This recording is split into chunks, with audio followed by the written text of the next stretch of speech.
Non, le son baissé, pas monté. Je suis en train de me faire, enfin de me regarder la LFL parce que c'est le soir et que voilà. Bref. Et je viens de tomber sur, une game, alors je viens d'arriver en plein milieu d'une game, Skarner. Comment dire? Le Skarner est Ikuben. Le Skarner est prétendu être un perso broken, et il est Ikuben, a priori dans toutes les régions. Le perso pue la merde. Il pue la merde fort, hein, il pue la merde extrêmement fort. Pour ses capacités de déplacement, on va prendre ces deux gros trucs. Alors, il a un Q qui balance un caillou, donc c'est de l'ordre du E de Sion, du Q de Mundo. C'est dans la même catégorie, donc c'est vraiment pas une menace. Il a un bouclier, et il a un truc qui lui permet de passer à travers les murs, qui lui donne quand même la slow immune. Mais derrière ça, s'il se fait silence, ground, bref, n'importe quel CC autre que le slow, il est knockdown. Et si jamais il lui arrive la même chose pendant qu'il est en train de ramener quelqu'un avec son ulti, eh ben il lâche le mec. Genre un route, un petit route, n'importe lequel, hein, n'importe lequel des routes que tu peux imaginer, n'importe lequel des stuns, n'importe lequel des grands, n'importe lequel des. Voilà, il peut pas flash, il peut pas lancer d'autres sorts, voilà. Le perso est immobile. Je le dis comme ça. Je considère que là je suis en train de parler de pro slash semi-pro, c'est-à-dire que à partir de gold, normalement c'est valable ce que je suis en train de dire, mais là on est vraiment en train de parler de pro. Le perso est immobile. Quand l'enchanteur de référence c'est Morgana, quand le Black Shield de Morgana, la cage de Morgana, l'ulti de Morgana sont suffisants pour annihiler le perso, ta gueule, le perso n'est pas fort, le perso est juste nul à chier. Pour son Q, tu prends n'importe quel truc, bref, y a rien. Le perso est un peu fort contre des mêlées. Alors, il est un peu fort. Il est genre, tu prends les persos d'Aldé, il est crack broken, mais tu prends des persos rien qu'à partir de trucs comme Ambessar et Necton, dans la catégorie de ce que j'ai déjà expliqué. Voilà, le perso il sert pas à grand chose.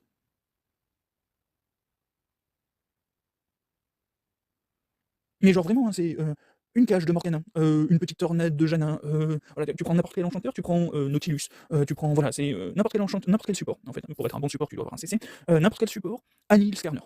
N'importe quel mage mid lane qui n'est pas un troll peak en compétitif, donc j'inclus à partir de la ranked, c'est-à-dire même Iron, n'importe quel mage que tu peux envoyer en mid lane qui a en gros un minimum de contrôle pour pouvoir survivre, annihile Skarner, n'importe quel top laner qui n'est pas trop un troll peak, ou jungler qui n'est pas trop un troll peak, un CC et donc annihile Skarner.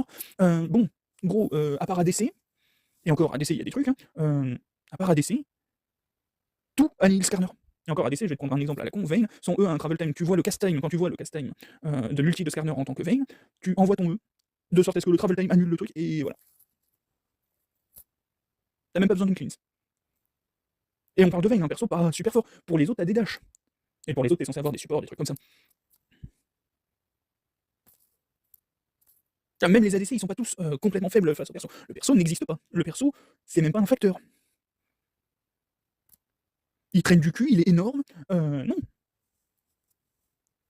C'est pas un perso qui doit être pique ou ban. C'est un perso où le mec en face le pique était en mode ben, merci pour la free draft, gros. C'est la réaction normale. C'est pas OMG, il a pique Skarner, qu'est-ce qu'on va pouvoir faire? Ce que tu vas pouvoir faire, c'est utiliser tes sorts. Te positionner correctement, prendre la vision, ce genre de truc. C'est le genre de truc que tu apprends avant de faire de la ranked. C'est le genre de truc que tu apprends en jouant en normal. C'est le genre de truc que tu apprends en coop versus IA pendant le tuto. Skarner n'est pas un perso. Skarner est un golem. 7, qui n'est pas particulièrement menaçant, est plus problématique que Skarner. Parce que 7, si t'as un tank, il te défonce ta gueule. Enfin, t'es ADC, voilà, il y a un tank dans ton équipe, il y a un Sion par exemple, qui appuie sur R. Le moment où 7 appuie sur R, toi tu souffres. En gros, 7 a une condition de counter pick, d'anti-tank, un peu comme une Fiora, un peu comme une Vayne. Voilà, 7 sanctionne la totalité de l'équipe adverse parce que l'équipe a sélectionné un truc un peu tanky. Voilà. Et derrière ça, en dehors de ça, il a des CC qui sont plutôt cool, il a une bonne régène, il n'a pas de ressources, il a une bonne capacité à démolir les tours, et il a son renvoi en trou damage qui peut potentiellement faire le taf une fois que c'est combiné avec un CC max range de catégorie Syndra, Zyra, ce genre de truc. Voilà. 7 est 2 à 3 fois plus problématique que Skarner. Il a les mêmes problèmes que Skarner, mais il a un taux de violence en counter engage, bref, en counter pick, il a un taux de violence autrement plus problématique que Skarner. Skarner, c'est comme Trinda. Tu lui mets une cage pendant son R, et le perso il sert plus à rien.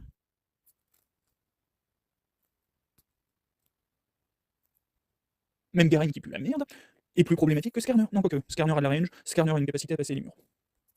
Bon, il y a quand même des limites. Skarner est pas si nul que ça, mais il est, enfin, c'est pas un personnage.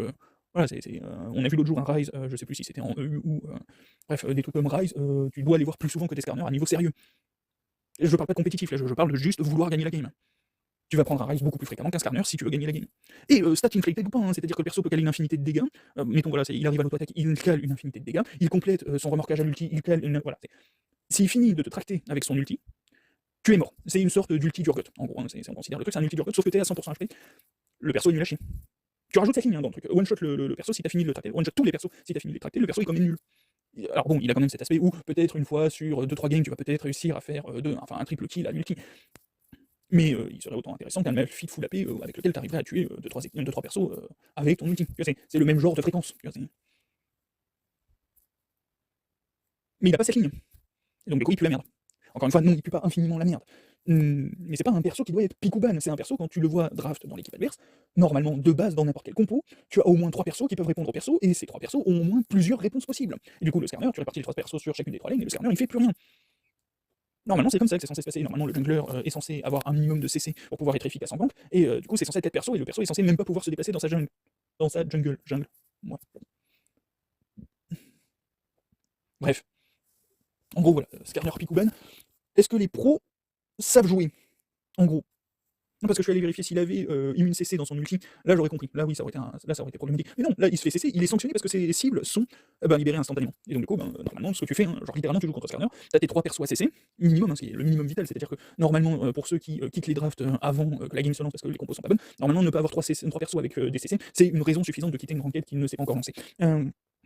C'est de la troll draft, hein, c'est-à-dire que tu peux partir full AD si tu veux, si t'as les 3 CC c'est normal, enfin ça passe, ça peut passer. Genre si t'as... Non, je vais pas partir sur des exemples, bref, on s'en fout. Il y a des trucs, j'allais dire Varus, Pike,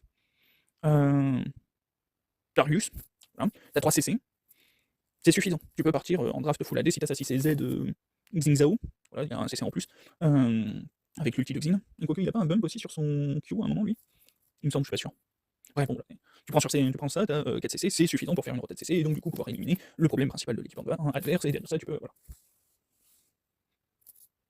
Je suis pas en train de balancer des trucs exceptionnels, hein. Je suis en train d'expliquer des bases logiques du jeu. Quand j'ai commencé à m'intéresser à peu près, et encore c'est à peu près sérieusement au jeu, mais c'est à peu près, c'est-à-dire que c'est quand j'ai commencé à jouer Shogat, en gros, donc il y a longtemps, hein, c'était avant Udyr, c'était avant Teemo, c'était avant Zyra, c'était avant... voilà, Shogat en fait c'est mon premier OTP, c'est le premier perso avec lequel... Shogat c'est le perso que j'ai joué, que j'ai vraiment joué, c'est-à-dire que j'ai joué avant ça Mordekaiser et Singed, l'ancien Mordekaiser, et bon ouais, en gros le perso que j'ai le plus joué avant ça c'était un peu Singed, mais c'est juste parce que j'avais la flemme de réfléchir au jeu et que je voulais courir un peu partout et que bon bah voilà, Singed tu comprends rien au jeu, tu veux juste te déplacer, et bon bah t'as son Q qui fait des dégâts, voilà. Et donc du coup le premier perso que j'ai fait en essayant de m'intéresser un petit peu au jeu c'était Shogat.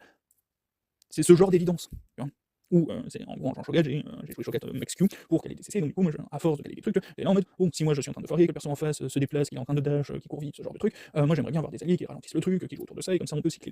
C'est le premier truc auquel j'ai pensé, tu vois. Genre le premier truc auquel j'ai pensé pour me simplifier la vie en jouant Shogat, c'est ce serait bien qu'il y ait un autre perso dans mon équipe qui ait des CC. Le tout premier truc, le tout premier truc de coop. Bon, si c'est pas venu à la tête de absolument tous les joueurs, à minima tous les joueurs pro, niquez-vous. Niquez-vous. Bref. Du coup, voilà, si t'as un scanner, t'es là en mode, bon bah c'est bien, ils ont un perso en moins, donc bon d'accord, c'est un truc un peu casse-couille qui a beaucoup de HP, qui peut venir d'un peu n'importe où, ça va nous forcer à gérer correctement notre vision, ça va nous forcer à gérer correctement notre positionnement, ça tombe bien, on est des pros, on est censé savoir à la perfection comment se positionner en fonction de la vision, on est censé savoir exactement comment prendre la vision, à quel moment prendre la vision, là, on n'est pas censé avoir besoin de réfléchir à ce genre de truc en tant que pro, c'est-à-dire que je considère que si t'es payé, c'est pas le genre de truc que t'es censé découvrir sur le tas, tu vois, t'es pas censé, voilà. Queen explose Skarner dans la catégorie des ADC, maintenant j'y pense, Queen explose Skarner. Tu prends la vision en zone, H explose Skarner, enfin bref, d'ailleurs, Varus explose Skarner, Draven explose Skarner, non, parce que étant donné qu'il n'y a que les ADC qui ont potentiellement des problèmes avec le perso, Xayah explose Skarner, bon, est-ce que j'ai besoin d'en balancer d'autres? Jhin explose Skarner. Jhin en plus de ça il peut l'exploser de très loin. C'est-à-dire que, mettons, t'es en mid lane, le Jhin sait que le Skarner a une rota top to bot, donc t'es dans l'équipe bleue, donc il va poser ses trappes au niveau des raptors, le moment où Skarner a le malheur de marcher sur un trap, il se fait Z ulti, le Skarner est mid life, il est obligé de back, t'as le Jhin qui peut avancer et faire n'importe quoi, genre ils peuvent entamer, étant donné en plus de ça c'est le jungle, donc ils peuvent entamer n'importe lequel des deux pits, si jamais il y a une tour à prendre, ils peuvent aller la prendre, si jamais il y a un objectif secondaire de catégorie blue, étant donné qu'il vient de la top lane, un blue, carapateur, t'es un bot, ce genre de truc, ou simplement vision à prendre. Des trucs comme Caitlyn explose Skarner. Un petit trap, genre, oh là là, on a Skarner qui nous arrive dessus. Oh, un petit trap. Oh, un petit filet. Tu filet dans le sens opposé du Skarner. Le Skarner se mange le trap, le filet, t'as le double auto, et t'es content. Ouais, vraiment, Skarner, c'est même pas un sujet. Bref, allez, tous. Non, vraiment, je comprends pas. Ce genre de truc, t'es payé, je considère qu'à partir du moment où t'es payé et où tu considères que Skarner est un problème, il y a un problème. Voilà, il y a un problème, et il est pas sur Skarner. Il est vraiment pas du tout sur Skarner.